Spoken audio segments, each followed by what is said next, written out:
Hi, welcome back to Clinical Veterinary Recruiting Insights. I'm your host, Brad McMillan, and I'm here with Dr. Joanne Teetens-Woodring. Thank you, Dr. Woodring, for joining us today. Appreciate you showing up here.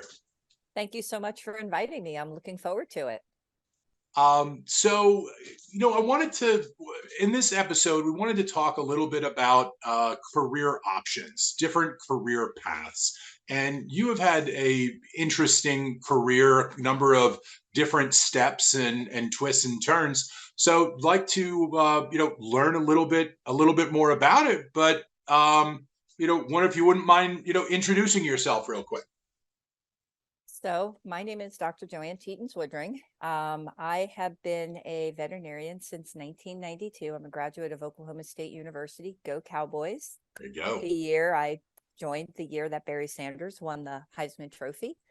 And then I knew before I entered vet school that I always wanted to be a horse surgeon. I grew up liking horses, never had the opportunity to own one, but liked horses, wanted to be an equine surgeon. There was a little stint during my third year in veterinary school where I was looking at all the things that you could not do with equine surgery just because of the size and the technology differences. And so thought maybe small animal, dog, cat might be a better option. And then realized pretty quickly that I was a diehard equine surgeon. Graduated, then went on to do an internship at the University of Pennsylvania, New Bolton Medical Center. And then I followed up that with a residency and master's degree program at Michigan State. Go Spartans. When I finished up there, I decided to try a short stint in private practice. So I opened up a little referral practice called Lameness Unlimited, where I would travel to multiple locations, doing lameness exams, sports medicine type stuff, and also provided surgical services for practices that were able to do, pretty simple types of surgical procedures on horses. I quickly found out that probably was not economically a long-term feasible option for me. So ended up going back, and an opportunity opened up for me both in Aiken, South Carolina, and subsequently Louisiana State University College of Veterinary Medicine, which I went ahead and did. While I was at LSU, go Tigers, I was able to also obtain my PhD. So that was really exciting. Then I kind of got a little bit burned out on the whole academia because I was working pretty much insane hours. So decided to try my stint back in private practice and joined a companion animal, large animal practice in southern Vermont called Aeolus Animal Hospital and Equine Center in Manchester Center, and tried to build a surgical referral center. And unfortunately, because of the caseload there, it was just something that I didn't think was going to be a long-term fit. My boss and I were working way too many hours. And at that point, I had already met my husband and was deciding that it was better to sleep all night than to be up all night doing equine emergency surgery. So I started to kind of revisit some of the options for me. I looked at potentially a job at working with the AVMA on their editorial board doing journal reviews. But then decided that with my scientific background, I don't think I could not comment on the science and just edit the manuscripts. So then kind of looked at some other things and looked at comparative medicine, AKA lab animal. And I thought that would be a really good fit for me with my research background during my master's and PhD, but still allow me to do clinical veterinary medicine. So went into a lab animal residency at Columbia University Medical Center in New York City for a couple of years. And then kind of worked my way up through the ranks until I became a director and attending veterinarian at some pretty esteemed RO1 institutions. And now I've kind of stepped a little bit away from that, and I'm back doing companion animal practice. So general practice, doing dogs, cats, and all sorts of non-traditional species. Fantastic. Well, it keeps coming back to companion animals, sort of dipping your toe in and out, stepping back and forth. In relation to lab animal medicine, in relation to equine medicine, how do you think the, companion animal medicine side has helped you at different points in your career? So most of my companion animal medicine stuff was either in veterinary school or when I joined the practice in Vermont, at which point in Vermont, I was doing very little companion animal medicine. I was working mainly on the large animal side, and Mm, my boss was mm. doing most of the small animal stuff. So what I did on the companion animal side back in the 90s was, sorry, what I did on the companion animal side back in the early 2000s was a lot of routine stuff, vaccinations, puppy exams, looking at ears, lots of ear infections, things like that.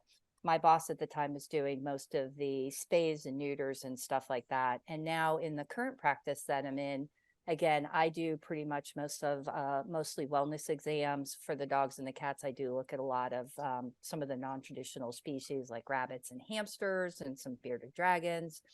Um, so Sure, sure. So, so getting your start in surgery. I mean, you sounds like you wanted to be a surgeon. You knew you wanted to do that from the beginning.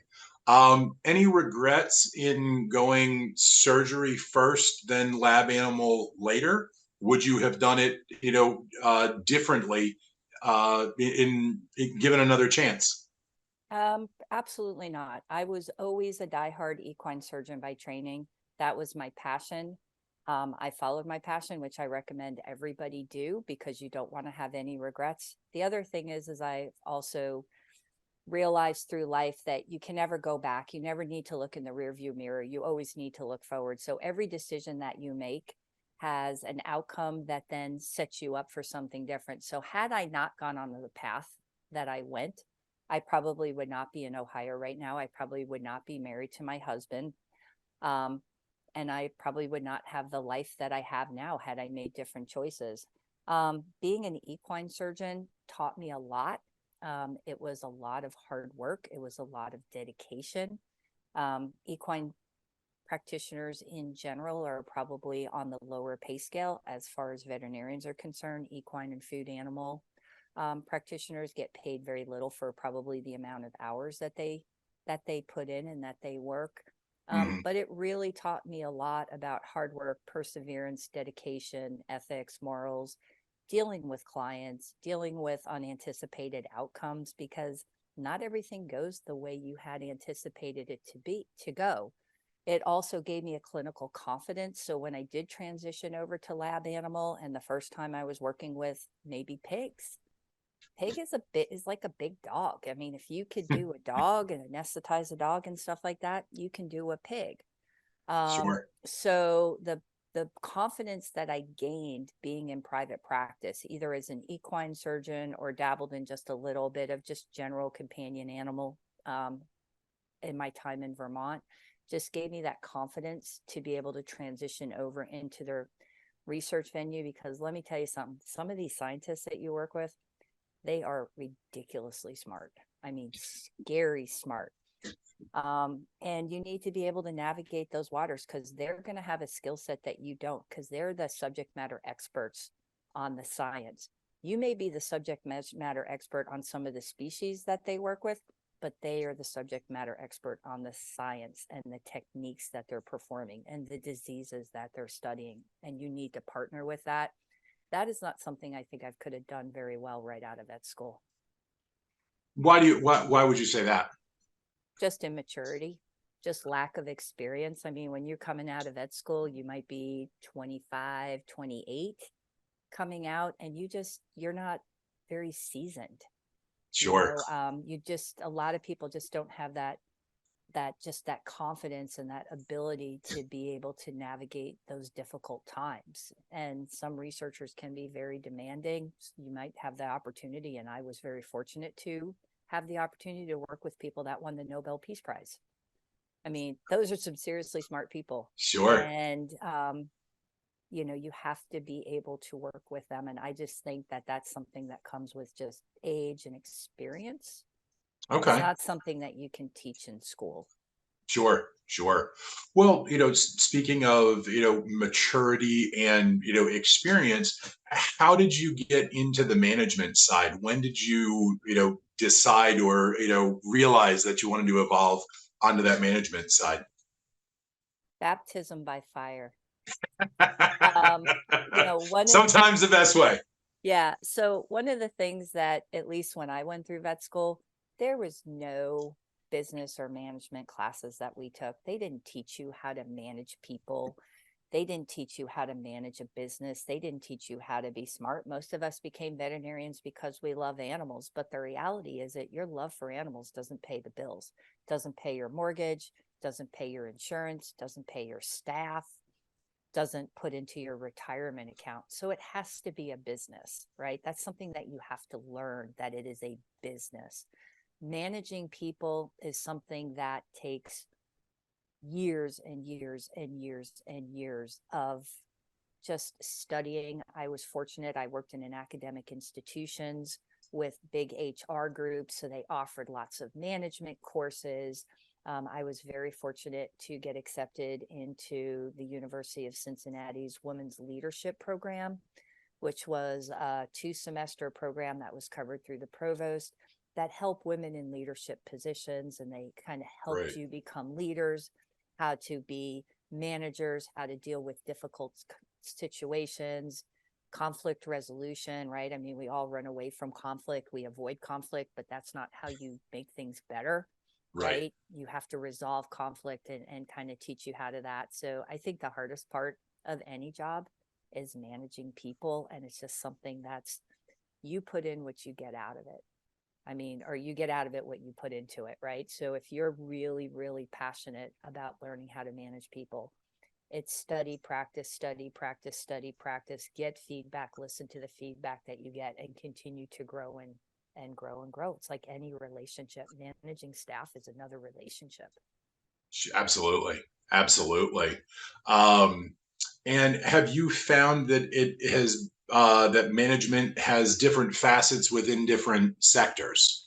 So within sort of maybe a smaller equine practice rather than a university or a different research institution, how have you seen those different management aspects? So I think one of the things about when you look at the private sector for academia versus academia, right? In academia, you have big, huge central human resource departments that kind of oversee everything that you do. There may be unions that you have to work with. There may be union contracts that you have to navigate. There's institutional policies and procedures that you have to follow. There may be federal laws that the institution has to follow, like the Fair Labor Standards Act or Federal Medical Leave Act, or, FMLA, things like that, that you have to follow. So managing people is, I think, a lot more challenging. I mean, just the day-to-day managing people. Yes, you treat people with respect and all that Sure. other stuff. But with that being aside, there's a whole lot of extra layers in institutions because of the way they're set up with their human resources department and some of the federal mandates that you have to follow in institution policy and everything else.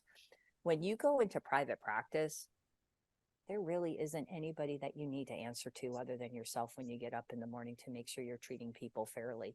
If you want to let somebody go, you just let them go. You don't need to explain why. You don't need to have documentation. You don't have to have a performance improvement plan. You don't have to have, to show that you've done everything you can to help this employee be successful.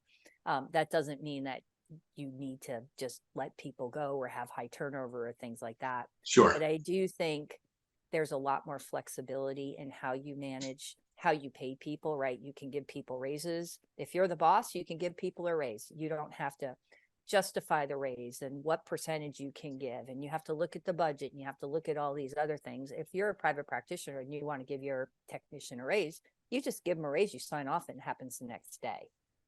There's a lot more layers when you get into bigger organizations. Well, you've gone back and forth between some of those large organizations and smaller organizations. what do you think you've learned or gained each time? Because they're, like you said, they're very different. Have you treated those situations differently as you've grown in experience? I mean, in the smaller organizations, like when I was in practice in Vermont, I wasn't the boss, right? Mm, I was an employee. And in the current position that I'm in now, I'm not the boss. And again, I'm an employee. When I was in an academic institution, I was kind of the boss in my department, but I still had layers above me. I had my boss, I had the HR group, I had compensation, I had unions, I had all of those other things. So that's a little bit of a tough question for me to answer sure. because I was in that position more in an academic site in an academic setting where I was kind of more of an observer rather than the person in charge in the smaller sector positions, if that makes sense. It does. It does. So to switch gears a little bit, you and I had talked a number of months ago about a unique topic of glue traps. So I wanted to circle back and kind of bring the audience in, as to where the relevance of glue traps comes comes in. So what's your standpoint on glue traps? So I think it sort of kind of started with my career when I transitioned to laboratory animal medicine. So I think one of the things that people may not be aware of is that comparative medicine or lab animal medicine for, research to benefit either human or non-human animals is very, very, very regulated.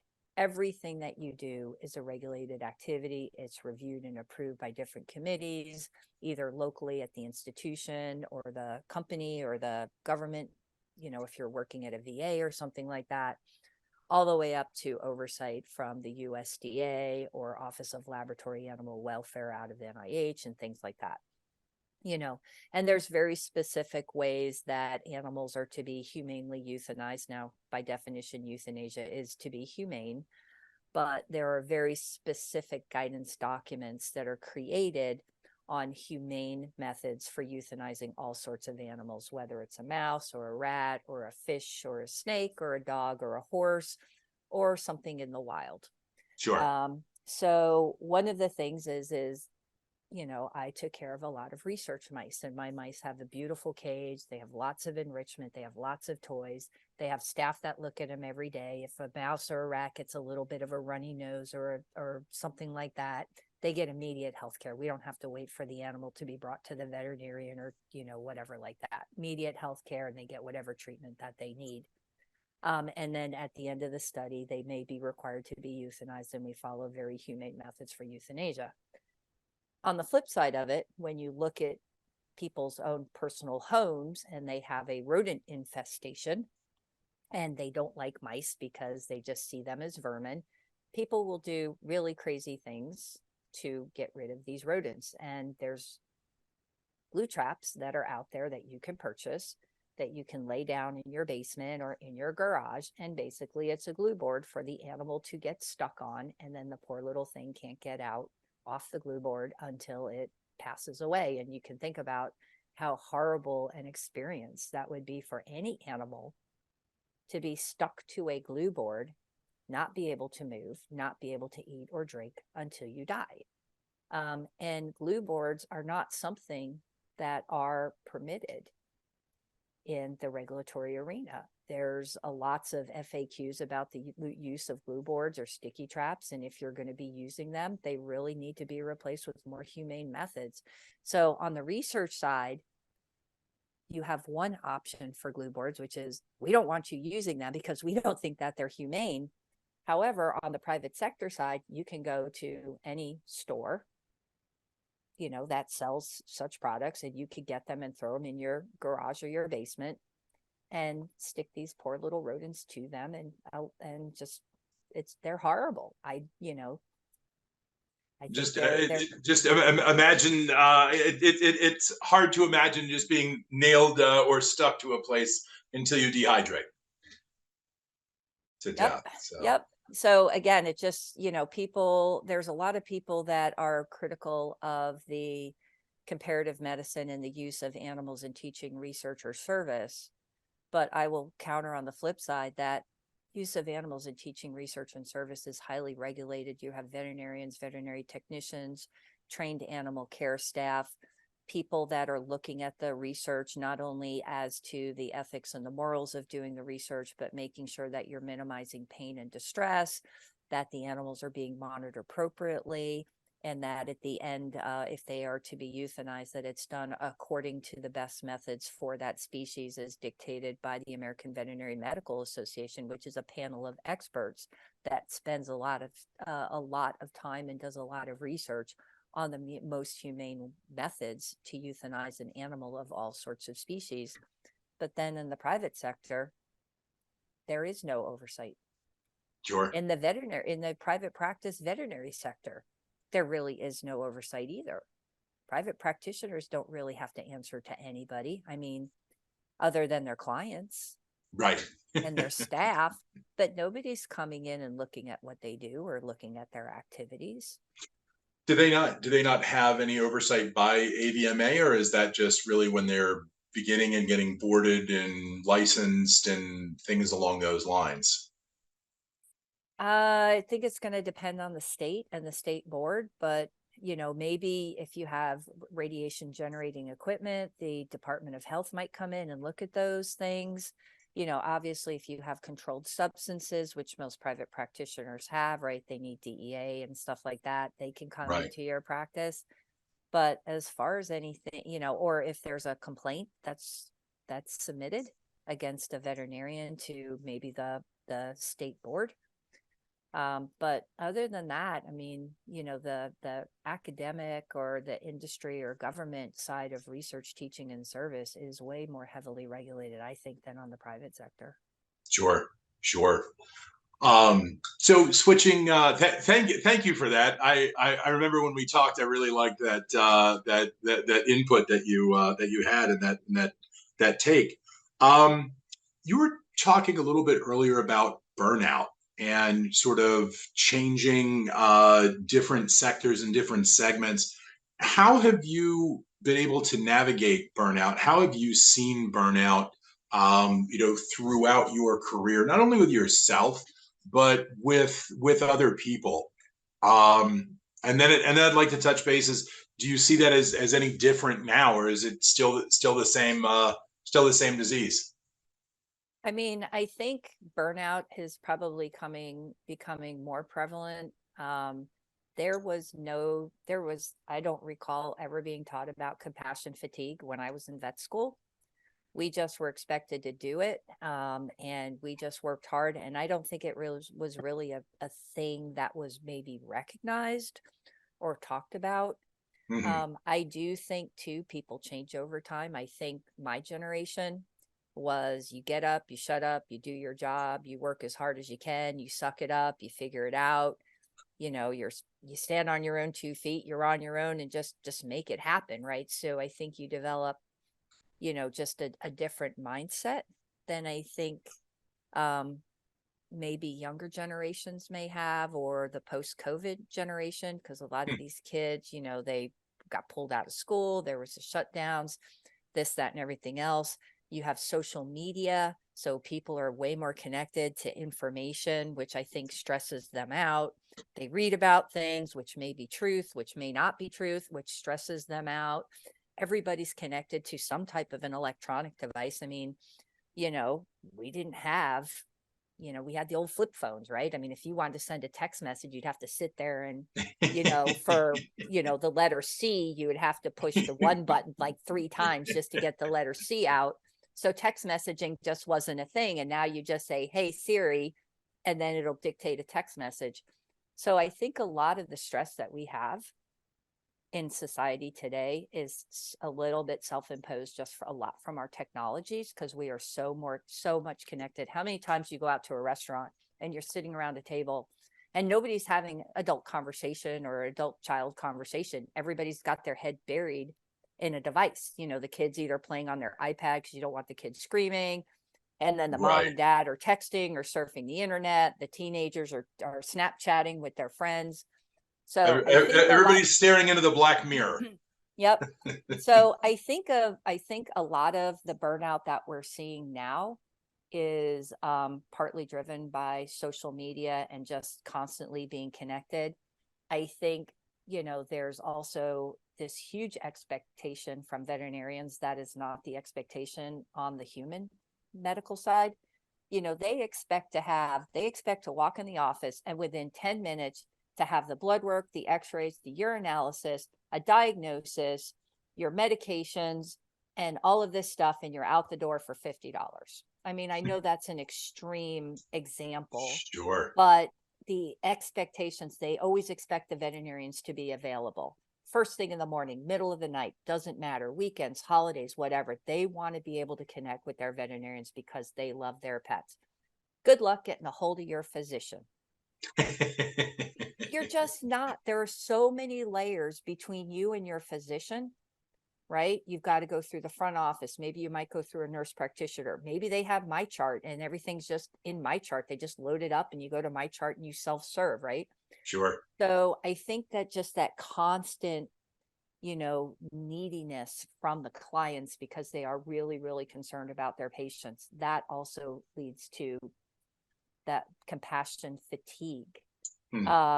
When things don't go well, right? We're very limited on sometimes what we can do. I mean, a client may come in and they said, I've got $200, do your best. So you do your best and then it doesn't work out the way that they had hoped. And then they get angry at you and then you beat yourself up because you're like, did I miss something? Right. This, that, and everything else. A human physician, they may say, oh, send them for an MRI. Oh, send them for this. Oh, send them for that. Oh, refer them to a cardiologist or refer them here, refer them there. A lot of times pet parents aren't going to go to specialists. You're the GP in the field. You need to help them. You need to figure it out, right? And some people thrive in that type of pressure and other people don't. The Sure. other thing is the student loan debt. It's absurd. The veterinary education. I mean, these students are walking out with 300 plus $1,000 in debt, and they're lucky if they're going to make half that in a year. I mean, Right. their student loan debt is that of a mortgage. Right. And in the beginning, you don't really care because you're so excited about being a veterinarian. But then when you can't buy a new car because your car is broken and you're living paycheck to paycheck because you're trying to pay off your student loan debt, people get disenchanted with the veterinary profession just because they're working absurd hours and making okay money, but their student loan debt is just through the roof. Sure. Sure. Well, I mean, and there are certainly options, the public service loan forgiveness program, but that takes 10 years. Have also seen, on a different side of the industry, on more of the R&D side, where people are doing, loan matching programs. So I've really seen a number of, or a few employers, not enough, but a few of them, helping to pay back some of that tuition. It's not a handout. It's a, hey, we'll help match what you do up to a certain point. And I think those are employers that really do care, about those vets. Just understanding, how difficult of a situation, how humongous the debt load is. Um, so yeah, yeah, And I think too, Brad, it's really hard too for rural locations and food animal practitioners, right? I mean, there is such a shortage of rural area veterinarians and food animal or production animal veterinarians that, there's a lot, like if you look at all these new vet schools that are opening up or talking about opening up with these distributive models where they're not going to have a teaching hospital, which was the classic vet school. They had a vet school, they had a teaching hospital. right, The student did their whole experience at the vet school. Now the students are going to be doing their academic part at the vet school, but then they're going to get their experience by going out to different practices and stuff like that. But there's just such a need for food animal and rural animal practitioners. And, historically, food animal, equine, rural animal practice was a male driven field. And then as the demographics of the veterinary classes shifted from a male dominant to a female dominant profession, the number of large animal veterinarians, I think, have gone down a little bit because it's really, really hard. I think it's easier to be a small animal veterinarian where you could work somewhat fixed hours, close your door, and then anything after that goes to an emergency hospital. Sure. Versus if you're an ambulatory veterinarian, there really is no emergency hospitals for people to go. So you're getting called up in the middle of the night and stuff like that. And if you have a family that you're trying to take care of and you're the one of the people that needs to be around to help get the kids off the bed and all that other stuff, that type of lifestyle, I think it's a little bit harder. So it really has put a strain on the large animal side of the veterinary profession. How do you think that's the distributive model is going to impact future large animal vets?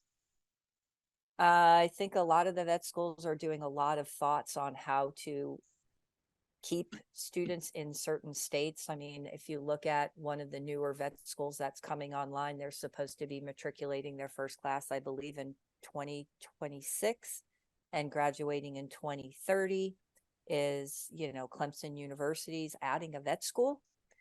And they're going to have a distributive model, and the goal is to try to keep those students in the state of South Carolina, because right now there is no vet school in the state of South Carolina. Right. So all of those students have to go to other states to get their education, and then many of them get job offers and don't ever come back to the state. So by having these vet schools in states that don't currently have vet schools, the hope is that these students will stay locally. And the hope is that some of these students will want to go into stay in rural practice and that trickle down effect. But I think it's still yet to see how well that's going to work to help bolster the livestock, food animal veterinarian practitioners. And let's face it, in some states, there's just a general shortage of all veterinarians, regardless of species. So I'm gonna get in trouble for this one. I already got in trouble on LinkedIn for this one a couple weeks ago, but there was an opinion out there that there are too many vet schools coming online, that it is going to create too many veterinarians, which is going to cannibalize opportunities, and the market is not going to be able to sustain it. Love your opinion on that. So I think we're going to have to wait to see first how many of these ideas actually come to fruition, because having an idea for starting a vet school, getting the funding to do it, getting the accreditation and the green light from the AVMA, American Veterinary Medical Association, to move forward. So I think there's a lot of thoughts, but let's see how many of those, because my understanding is there's now talk about potentially 9 schools coming online. But right. Out of those, how many of those actually are going to come to fruition? It's sort of like drug discovery, right? Like you have this new drug and it's just in its infancy. How many of those actually make it to clinical market? I think it'll be the same. You can't hire veterinarians. You can't hire vet techs right now. So saturating the market is the last thing that anybody is thinking about. We need to get veterinarians into this field because let's face it, I think people that are pet parents, especially on the companion animal side, your dog and cat side, people are spending way more money on their pets than I think they used to, maybe 20 or 30 years ago. Your pets are part of the family. We don't refer to people as owners anymore. We refer to them as pet parents, right? These are their kids, right? So I think there is going to be a huge need for both general practitioners as well as emergency practitioners and food animal practitioners. So I don't see a saturation of the market anytime in the next 10 to 15 years. Yeah.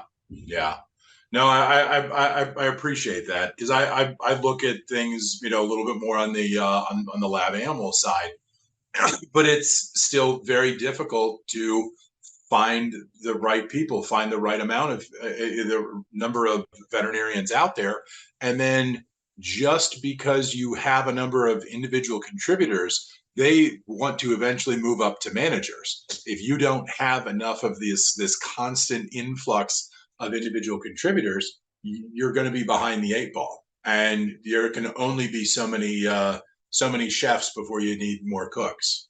And I also think too, there's a lot more attention paid to work-life balance.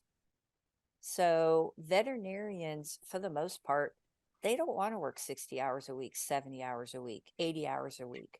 Right. People may want to work 4 days a week, 3 days a week. They may want to work part-time. They may want to do this. They want flexible hours. You know, some people may want this, some people may want that.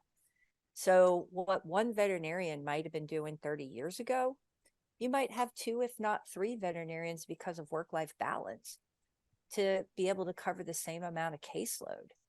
Sure, Right. sure. So, I mean, there's so many variables right now, but I do think work-life balance is so important for everybody that it's going to take more people to cover all of the shifts and all of the business needs to allow people to not burn out because they're working ridiculous amount of hours. They're dealing with euthanasia, compassion fatigue, and everything else, right? That's the whole thing about work-life balance, right? I no, I really appreciate that perspective. I like that about thinking about it as different FTEs. It's not a one to one ratio. Some people only want to work this portion, this part, and some people want to work half over here and half over here. I talk with a lot of lab animal vets that still go in to do private practice or emergency, or want to keep those skills open. Well, how do you account for an FTE on that side as well when you're looking at the market? So very interesting, very interesting. Well, listen, I wanted to, thank you very much for joining me on this, Friday evening for this episode. Really appreciate your input, and yeah, thanks a lot for coming. Thank you so much for having me. And I hope everybody has the wonderful rest of the evening. And thank you so much, Brad. I really appreciate the invite. All right. Have a great one. All right. Well, thank you. No, really appreciate it. We kind of dug into a couple different topics there. Did I suck? No. Did I suck? No. I kind of got one thing reversed. So I said something first and second, then I had to correct myself and flip it back around because I said it backwards, and I'm like, oh shit, and I needed to flip it. I got it time marked for one, and right. for two. It is interesting, especially on this recorded side or on the recruiting side. Like, we do want to add value. We do want people to listen. We do want them to take away from this. But, I can't remember the podcast episode that I listened to 3 weeks ago. I remember thinking it was good. I remember there were some takeaways, but I don't remember the little, itsy bitsy, minor mistakes. And so one thing I forgot to mention is, I did bring up other places that I've worked and stuff like Columbia University and University of Cincinnati. And then I brought in the Clemson Vet School. I'm allowed to talk about those things, right? Yeah. Okay. Yeah. I'm not under any non-compete, non-disclosure, any. Okay. We do get into some things on some episodes with some clients that we have to sort of navigate, but we're not sending this to anybody's legal team. So no, we're good. Okay, and cool. Everybody's opinions are their own opinions, right? Right. So yeah, and I don't think when I talked about Clemson or about UC or Columbia University or any of those places that I was talking about any opinion as much as just, this is an example. Like Clemson, I just knew because I was just there. And I know the dean of the vet school, who's Steve Marks, who's my former compadre from LSU. Sure. And I know that, and I know why, because they've published it, right? The goal is they don't have a vet school and they're losing too many of their in-state people to out-of-state jobs because there's no place for them to go to vet school. Right. And that's published. That's published. If you Google it, it's all out there. So anyway. Oh, it got pretty bad on LinkedIn when somebody was posting, there's too many vet schools, and then I started posting some of the Bureau of Labor Statistic numbers and the AVMA Right, numbers and the difference, and like I don't want to say got crucified, but there were right, like 6 or 7 people, and I'm like, whoa, whoa, whoa, whoa. Here's this, and here's the numbers, and here's where this at, right.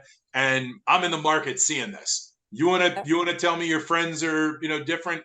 I don't know, but Well, hey, yeah. it's kind of why we do this. A little bit of controversy, right? I mean, one of the things like x-ray technicians, right? So my husband did a change of careers, and in 2006, he went to x-ray tech school at a hospital-based program. It was a 2-year program. But so he came out in 2008.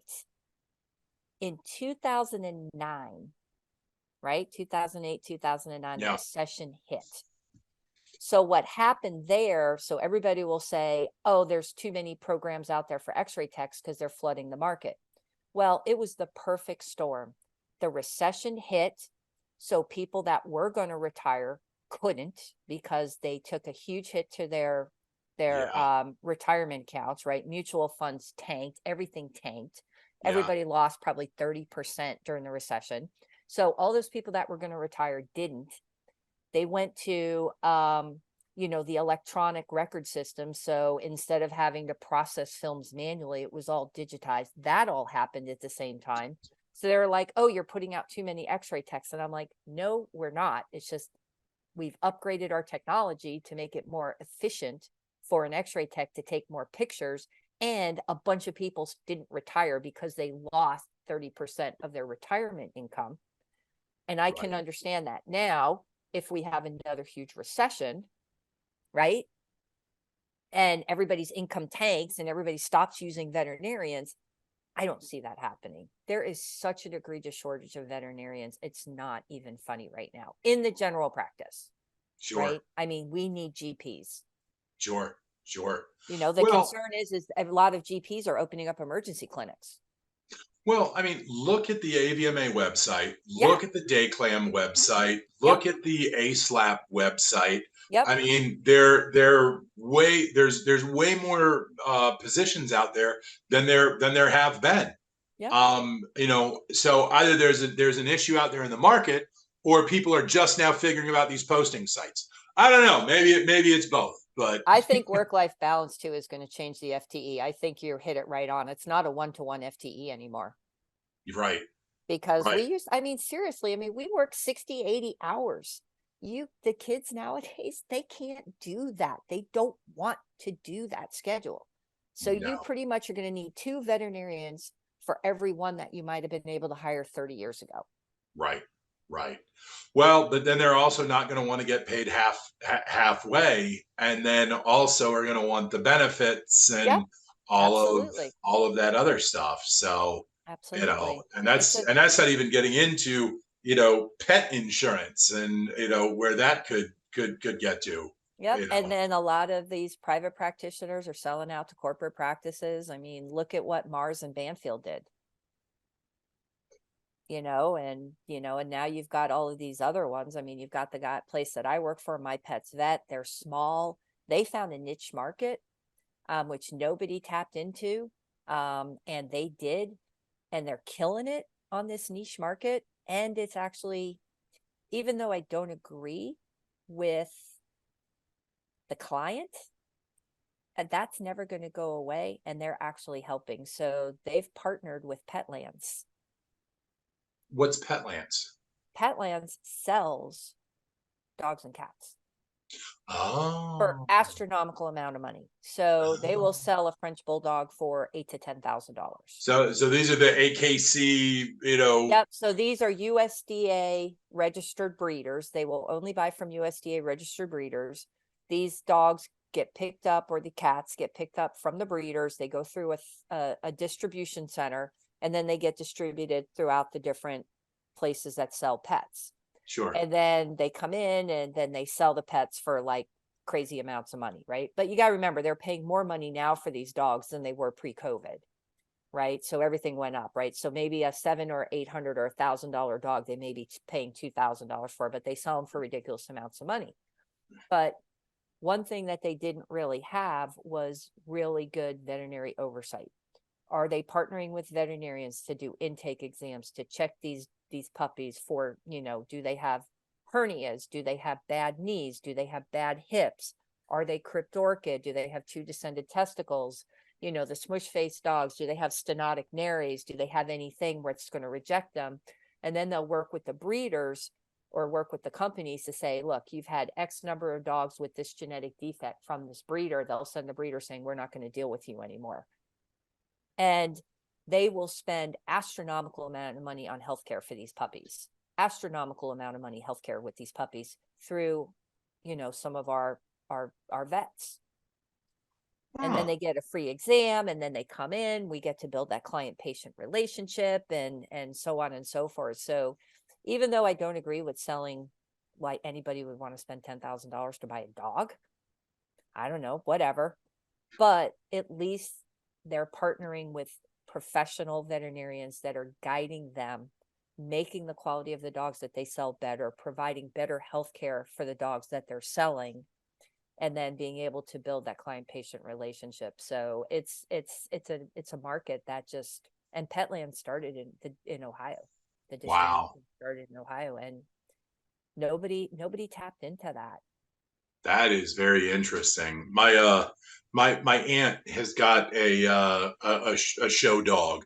She just always had liked the Wheaton Terrier blend Yep. or breed, and just I don't know, but people take her dog to go show the dog other places and Yeah. stud the dog out, and she's just like, but it's my dog. Yep. I mean, So it's just crazy what people pay for these dogs. And, you hate to be stereotypic, but, people will come in and they will just have spent $3,000 on a puppy, but they don't want to spend $30 for a vaccine. And I'm just like, hmm, you hmm. just spent $3,000 on this puppy, and you're declining a $30, $40 vaccination. Whatever. I don't get it. I have no idea. It's like not even using mid-grade gasoline on the Ferrari.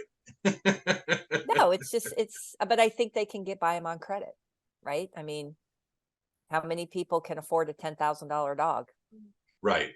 They buy Right. them on Right. credit, right? And then they don't think about, well, it's not just the cost of the dog, but now it's the upkeep. And I just bought a high maintenance dog, a dog that's prone to allergies, or a dog that's prone to this, or dog like French bulldogs. After working with French bulldog puppies, I will never in a million years ever own one.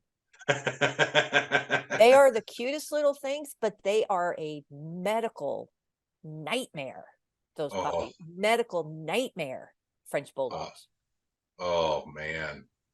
I had I had a long-haired German Shepherd, and she was I guess you could call her a rescue dog. She was a former bomb sniffing dog out at Oh, cool. Quantico. Cool. But she was more along the D student range. She had a device that went off in her mouth, Right. and so they ended up flattening her teeth, and she had some concussions and burn marks. But her handler ended up getting like a brain tumor, and then somebody stole her from her handler. Then somebody else went and found this dog 2 states over in the woods, covered in. I mean, this dog had this, all this story to it. But I really enjoyed that dog and trying to keep up some of the Schultz training and Yeah. some of that. And we were starting a family at that time, and you've got a 90-pound German Shepherd. You may not want to have sharp teeth. So maybe the alligator flat teeth, Yeah. hey, it scares other people, but doesn't maul Yeah. your child. So, Yeah. but she still was able to chew perfectly circle holes out of my shorts when I left a treat in there. Perfect circle. Perfect circle. Zero teeth. I don't know. They are motivated.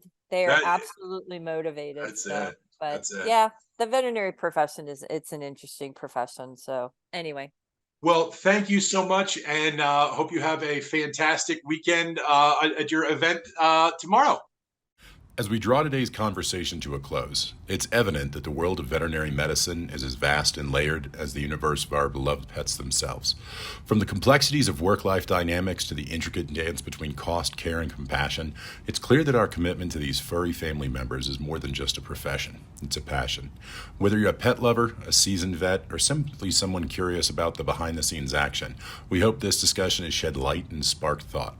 Until next time, cherish those wagging tails and purring companions, and remember, the bond between us and our pets is not just about ownership, but a shared journey of love and discovery. Thanks for tuning in.